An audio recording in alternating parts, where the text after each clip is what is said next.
At the foot of a sacred mountain, there was an ancient monastery beside a wide, fast-flowing river called the Blackwater River. One autumn morning, the monks were gathering herbs near the riverbank when the youngest monk, Wei, noticed something strange floating far downstream.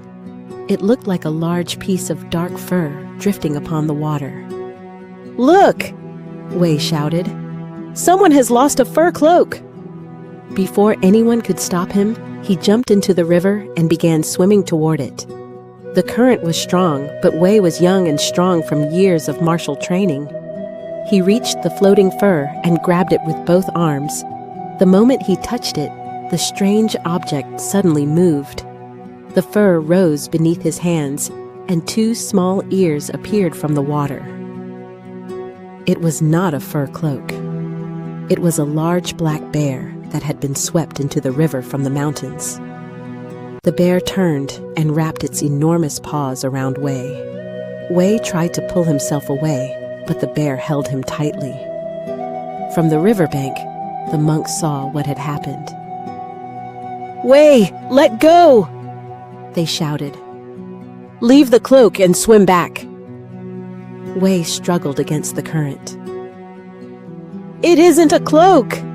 he screamed. "It's a bear!" The monks shouted even louder. "Then let go of the bear!"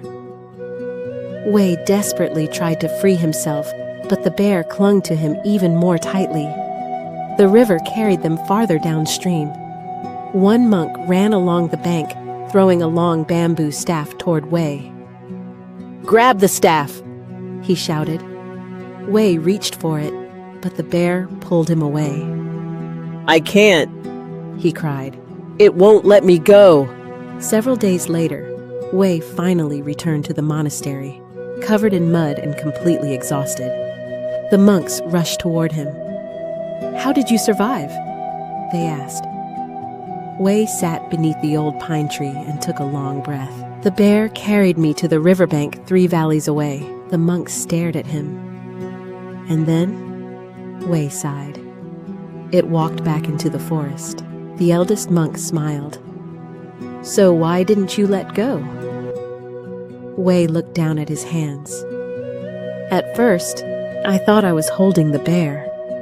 Then I realized the bear was holding me. By the time I understood, I had already been carried far away."